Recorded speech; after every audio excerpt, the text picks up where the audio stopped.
Was not enough to drive the Dow higher. Apple and its $736 billion market cap will be taking a seat at the Dow Jones Industrial's exclusive table, replacing AT&T, which, by the way, has held that spot for 100 years. Out AT&T, Apple is in.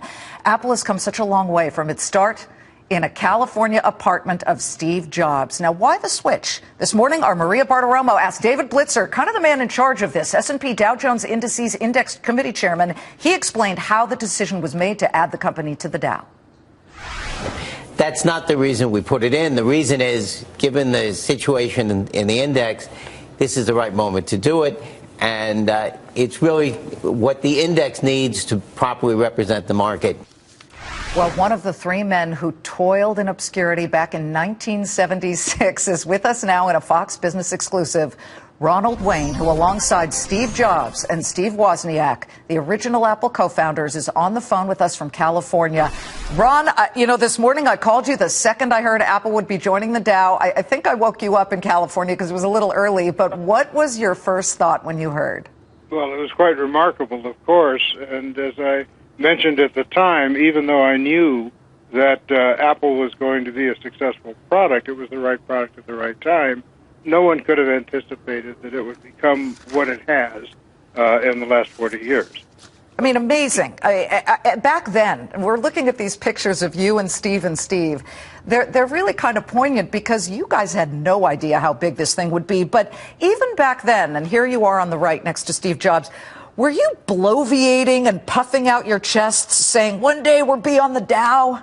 No one ever gave it a single thought. But I do have to add an interesting curiosity here in that replacing AT&T, a century-old company, is not only remarkable in its own sake, but the fact that the transistor came out of the Bell Laboratories and eventually wound up with a computer that founded a company that's not replacing them on the Dow. I find that ironic. There's more irony, too. I mean, I think the irony is pretty delicious that Apple handed AT&T its hat when it came to any kind of control over the operating system back in 2006 for the Apple iPhone. There is no logo, no AT&T logo. Now, on my BlackBerry, it says AT&T at the bottom. I have that, too. So obviously somebody, was striking a harder deal. At the bottom right here, it says AT&T. Here, there's no logos, no AT&T icons.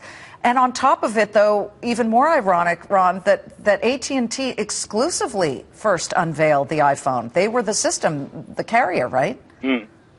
I really am not certain of that, no.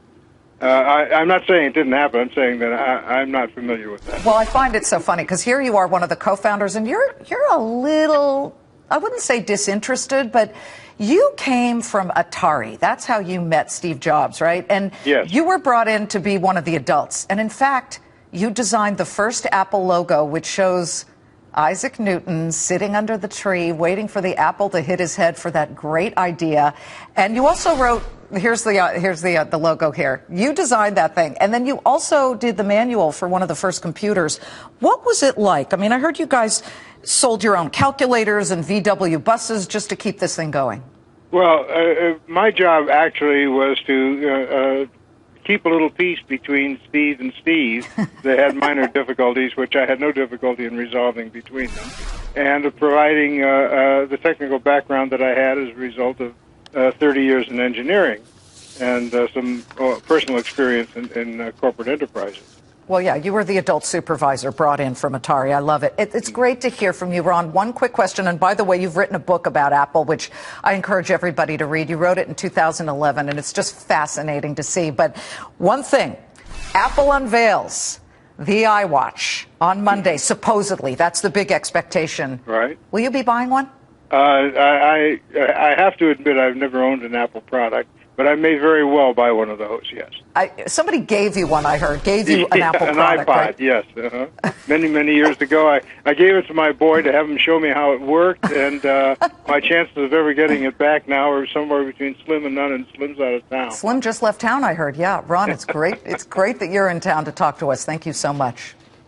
Okay, thank you. Wishing you the best. Ronald Wayne, the original Apple co-founder with Steve Wozniak and Steve Jobs.